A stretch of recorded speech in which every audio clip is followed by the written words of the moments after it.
නමෝ තස්ස භගවතු වරහතෝ සම්මා සම්බුද්දස්ස නමෝ තස්ස භගවතු වරහතෝ සම්මා සම්බුද්දස්ස නමෝ තස්ස භගවතු වරහතෝ සම්මා සම්බුද්දස්ස එවං මේ සුතං ඒකං සමයං භගවා රාජගහේ විහෙරති වේලුවනේ කලන්දක නිවාපේ තේන ඝෝපන සමයේන ආයස්මා වක්කලි කුම්භකාර නිවාසනේ විහෙරති ආබාධිකෝ දුක්ඛිතෝ බාලගිලානෝ වක්කලි සූත්‍රය.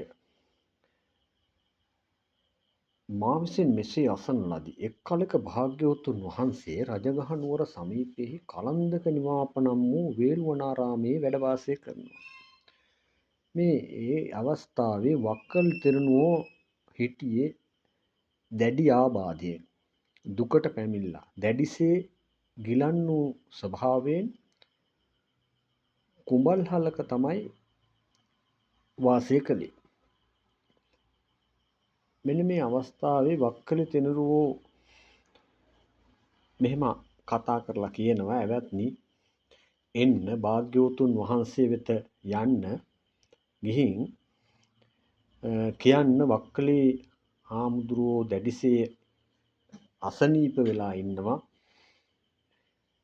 භාග්‍යවතුන් වහන්සේගේ පාසලඹ වඳින්නට, මගේ වචනයෙන් වඳින්නට කියලා මේ වක්කලි හාමුදුරුවෝ කියන්නේ වක්කලි බුදුරජාණන් වහන්සේ සම්බෙලා වැඳලා අපහු වක්කලි හාමුදුරුවන්ගේ වචනේනුත් බුදුරජාණන් වහන්සේ වඳින්න කියලා කියනවා. එහෙම කියලා කියනවා භාග්‍යවතුන් වහන්සේ අනුකම්පා පිණිස වක්කලි හාමුදුරුවෝ වෙත වඩින්නේ නම් මැනවයි කියලා. මේ භික්ෂුන් වහන්සේලා ඒක පිළි අරගෙන බුදුරජාණන් වහන්සේ ළඟට ගිහින් බුදුරජාණන් වහන්සේට වැඳලා මේ කාරණය සැලකර සිටිනවා. ස්වාමීනි, භාග්‍යවතුන් වහන්සේ වක්කලි හාමුදුරුවෝ දැඩිසේ ආබාධ වෙලා ඉන්නේ. ඒ වගේම ඊ타මත්ම අපහසුවෙන් ඉන්නේ. උන්වහන්සේ ළඟට බොහන්සේ වඩිනවා නම් උන්වහන්සේ කැමැත්තෙන් ඉන්නවා කියලා. බුදුරජාණන් වහන්සේ මේ කාරණය අහලා වෙන කෙනෙක් එවනවද? අතකෝ භගවා නිවාසෙත්වා පත්ත චීවරමාදාය යේන අයස්මා වක්කලී තේනුපසංකමේ. බුදුරජාණන් වහන්සේ මොකද කරන්නේ? හැඳ පොරවගෙන පාසිවුරු අරගෙන ආයුෂ්මත් වක්කලි තෙරුන් හාමුදුරුවෝ ගාවට එනවා. වක්කලි හාමුදුරුවෝ ඈත තියා බුදුරජාණන් වහන්සේ වඩින බව දකිනවා. එහෙම දැකලා ඇඳෙන් නැගිටින්න උත්සාහ කරනවා. ඊට බුදුරජාණන් වහන්සේ මෙහෙම කියනවා, "වක්කලි කමක් නැහැ. ඇඳේම ඉන්න. නැගිටින්න උත්සාහ කරන්න අවශ්‍ය නැහැ. මේ වෙන මට පනවන ලද ආසන තියෙන්නේ. මං එතන වැඩ ඉන්නම්" කියලා බුදුරජාණන් වහන්සේ පනවන ලද ආසනයක වැඩ ඉන්නවා. එහෙම වැඩ හිඳලා බුදුරජාණන් වහන්සේ මෙහෙම අහනවා, "කච්චිතේ වක්කලි කමනීයං කච්චි යාපනීයං කච්චි තේ දුක්ඛා වේදනා පටික්කමන්ති නෝ අභික්කමන්ති පටික්කමෝසානම් පඤ්ඤායති නෝ අභික්කමෝති." වක්කලිය තොපට ඉවසන්න පුළුවන්ද? ඉවසන්න මේ වේදනාව අඩු වෙනවද වැඩි වෙනවද? දුක් වේදනාවන්ගේ අඩුවීමක් පේනවද වැඩිවීමක් පේනවද කියලා අහනවා. වක්කලි හාමුදුරුවෝ කියනවා, "බුදුරජාණන් වහන්සේ, මට ඉවසන්නට බෑ. මගේ වේදනා වැඩි වෙනවා, අඩුවීමක් නැහැ. වේදනාවන්ගේ වැඩිවීමක් තමයි තියෙන්නේ, නැවතීමක් පේන්නේ නැහැ." ඊට පස්සේ බුදුරජාණන් වහන්සේ අහනවා, "වක්කලිය, නුඹට යම් කිසි කුකුසක් තියෙනවද? කිසියම් විපිලිසර බවක් තියෙනවද?" "මට ඒකාන්තයෙන් කුකුස් අනල්පය, විපිලිසර අනල්ප" කියලා ප්‍රකාශ කරනවා. ඊට පස්සේ බුදුරජාණන් වහන්සේ නැවත අහනවා, "වක්කලි, තොපට සීලයේ උපවාද කරනවද? සීලයෙන් උපවාද නොකරනවද කියලා?"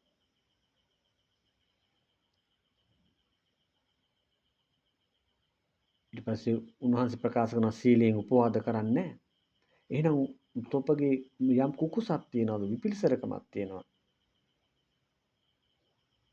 ඊට පස්සේ කියනවා මම බොහෝ කලක් හුඟ කලක් ඔබ වහන්සේ දැකීමට කැමතියි.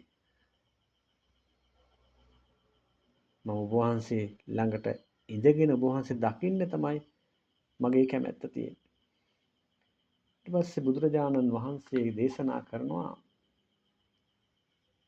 අලං වක්කලිකින් තේ මිනා පූතිකායේන දිත්තේන යෝකෝ වක්කලි ධම්මං පස්සති සෝ මං පස්සති යෝ මං පස්සති සෝ ධම්මං පස්සති ධම්මං හි වක්කලි පස්සන්තෝ මං පස්සති මං පස්සන්තෝ ධම්මං පස්සති තං කිං මඤ්ඤසි වක්කලි රූපං නිච්ඡං වා අනිච්ඡං වාති අනිච්ඡං භන්තේ වක්කලිය ඒකෙන් කමන්නේ මේ කුණු කය බලාන ඉඳලා නුඹට ඇති වැඩේ මොකද්ද? වක්කලි යමෙක් ධර්මයේ දකිනවා නම් මා දකිනවා. යමෙක් මා දකිනවා නම් ධර්මයේ දකිනවා. වක්කලි යමෙක් ධර්මයේ දකිනවා නම් මා දකිනවා. මා දකිනවා නම් ධර්මයේ දකිනවා. වක්කලිය රූපේ නිට්ටයද? අනිත්‍යද? වක්කලි හාමුදුරු ප්‍රකාශ කරනවා අනිත්‍යයි. යම්පනා නිච්ඡං දුක්ඛං වා තං දුක්ඛං සුඛං වාති යම්පනා නිච්ඡං දුක්ඛං වා තං සුඛං වාති දුක්ඛං බන්තේ යමක් අනිත්‍ය නම් ඒ දුකයිද සුවයිද වහන්ස දුකයි කියලා වක්කලි හාමුදුරු ප්‍රකාශ කරනවා යමක් අනිත්‍ය නම් යම්පනා නිච්ඡං දුක්ඛං විපරිණාම ධම්මං කල්ලන්නුතං සමනුපස්සිතෝ ඒතම් මම ඒතෝ හමස්මි ඒසෝ මේ අත්තාති නොහේතං භන්තේ යමක් අනිත්‍ය නම් දුක නම් පෙරෙන ස්වභාවය නම් එය මගේ වෙමි මගේ ආත්මය වෙමි කියලා ගන්නට සුදුසුද? කියන්නේ යමක් අනිත්‍ය නම් ඒක දුක නම් ඒක මගේ ආත්මය කියලා ගන්නට සුදුසුද කියලා බුදුන් වහන්සේ අහන්නේ. බුදුරජාණන් වහන්සේ එහෙම වෙන්නේ නැහැ. එහෙම ගන්න සුදුසු නැහැ. වේදනාව, සංඥාව, සංස්කාර, විඥානය නිට්ටයද අනිත්‍යද? වහන්සේ අනිත්‍යයි. මගේ ආත්මය කියලා ගන්නට සුදුසුද? සුදුසු වෙන්නේ නැහැ. වක්කලි හාමුදුරුවෝ ප්‍රකාශ කරනවා. වක්කලිය එහෙනම් මෙහෙම දැකලා එහෙම දැක්කොත්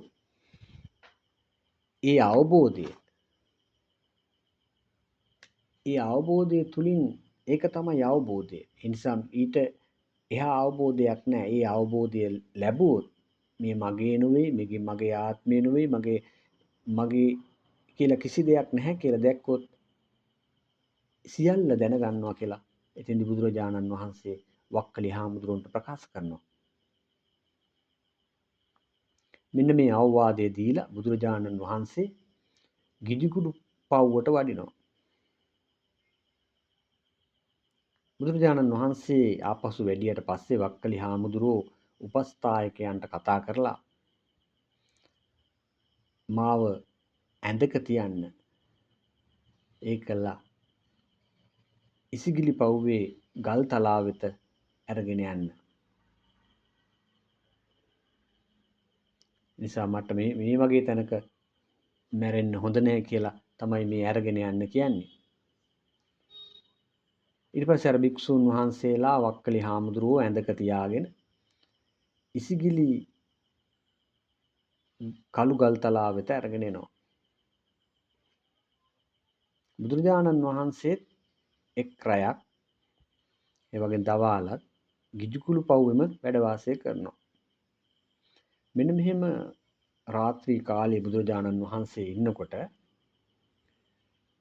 පෙරයම කාලේ ඉක්ම ගියාට පස්සේ ඊ타මත්ම චවි වර්ණ ඇති දෙව්වරු දෙන්නෙක් ගිජුකුළු පව්වම ඒකාලෝක කරගෙන බුදුරජාණන් වහන්සේට ඇවිල්ලා වඳිනවා.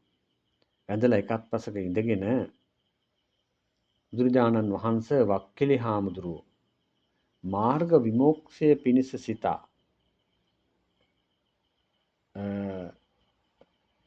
ඉන්නවාද කියලා අහනවා.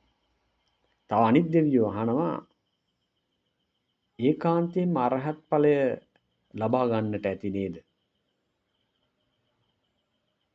ඒ කියන්නේ වක්කලි හාමුදුරුවෝ මාර්ගඵල අවබෝධ කරලා මියයි කියන කාරණය තමයි මේ දෙවිවරු දෙන්න මතක් කරන්නේ. එතකොට වක්කලි හාමුදුරුවෝ නිවන අවබෝධ කරලා නැහැ. ඊට බුදුරජාණන් වහන්සේ මොකද කියන්නේ? මහණෙනි එන්න වක්කලි හාමුදුරුවෝ ගාවට යන්න. වක්කලි හාමුදුරුවෝ ගාවට ගිහින් මේ කාරණය කියන්න. මොකද්ද කාරණය? බුදුරජාණන් වහන්සේ හමු වෙන්න දෙවිවරු දෙන්නෙක් ආවා. ඒ දෙවිවරු දෙන්න වක්කලි හාමුදුරුවෝ නිවන් අවබෝධ කරන්න ඇති කියලා ප්‍රකාශ කළා.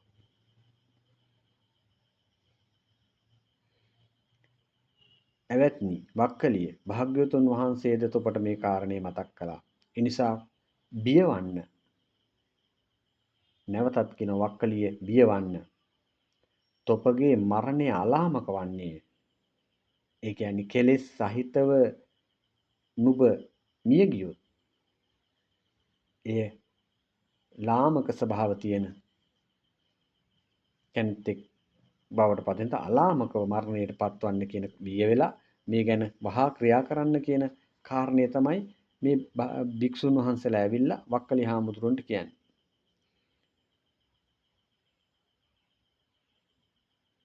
ඊට පස්සේ වක්කලි හාමුදුරුවෝ මේ කාරණය හිතට අරගෙන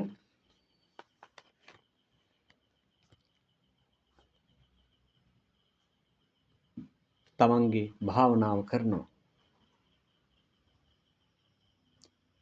වක්කලි හාමුදුරුවෝ දැන් අසනීපේ වැඩි වුණාට පස්සේ මොකද කරන්නේ? තමන්ගේ ගලනාලය සිඳ ගන්නවා.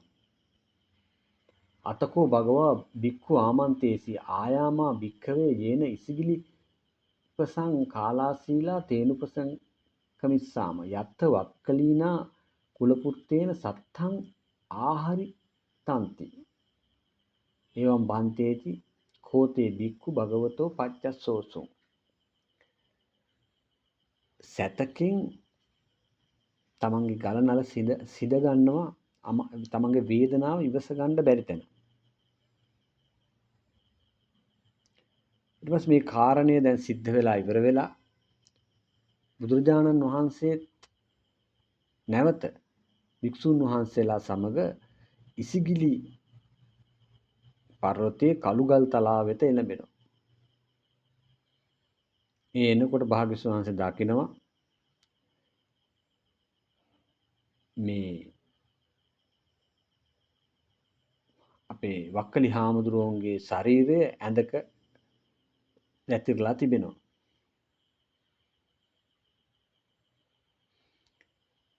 ඊට පස්සේ එහෙම එතෙන්ට එනකොට යම් කළු පාට දුමාරයක් පෙර දිගට යනවා, පැසුණු දිගට යනවා, උතුරු දිගට යනවා, දකුණු දිගට යනවා, උඩට යනවා, යටට යනවා, අනු දිගට යනවා. ඊට බුදුරජාණන් වහන්සේ අහනවා මහණෙනි නුඹලා දකින්නවද මේ පෙර දිගට, පෑල දිගට, උතුරු දිගට, දකුණු දිගට, උඩට යටට යන මේ කළු දුමාරය උඹලට පේනවද? ඒසෝ මේ භික්ඛවේ මාරෝ පාපීමා වක්කලිස්ස කුලපුත්තස්ස විඥානං සමන්වේසති කතස්ස වක්කලිස්ස කුලපුත්තස්ස විඥානං පතිට්ඨන්ති අපත්ථිතේන ච භික්ඛවේ විඥානේන වක්කලි කුලපුත්තෝ පරිනිබ්බුතෝති. අන්න මේ අවස්ථාවේදී බුදුරජාණන් වහන්සේ දේශනා කරනවා මහණෙනි මේ පවිටු මාරයා තමයි මේ වක්කලි හාමුදුරුවන්ගේ විඥානය කොහෙ ගියේද කියලා තමයි මේ හොයන්නේ. එනම් වක්කලි හාමුදුරුව තමන්ගේ සැතකින් ගලනාලය සිඳගෙන ඒ අරමුණු කරගෙන වේදනාව අරමුණු කරගෙන අර පෙර කිව්ව කාරණය මතකද? මොකද්ද පෙර කිව්ව කාරණය?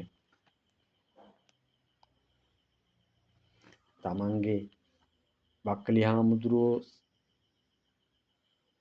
සැතකින් ගලනාලයේ සිදගෙන මොකද්ද උන්වහන්සේ අරමුණු කරන්නේ? මේ ශාරීරිය දුකයි. මේක අනිත්‍යයි, දුකයි, අනාත්මයි. මෙතන තියෙන්නේ අනිත්‍ය, දුක්ඛ, අනාත්ම කියන කාරණයක්. කියන එක තමයි මෙහිදී වක්කලි හාමුදුරුවෝ එය අරමුණු කරගෙන මෙතන සත්වයක් නෑ, පුද්ගලයෙක් නෑ, මම කියලා කෙනෙක් නෑ කියන කාරණය දැකලා උතුම් නිර්වාණය අවබෝධ කරනවා. මහණෙනි වක්කලි කුල පුත්‍රයන් විඥාණය නැහැ, පිරිණිවීමටපත් වුණා කියලා බුදුරජාණන් වහන්සේ ඒ අවස්ථාවේදී දේශනා කරනවා. එනම් වක්කලි හාමුදුරුවන්ට බුදුරජාණන් වහන්සේ දේශනා කරන මේ කාරණය හොඳට අවබෝධයට ගන්න.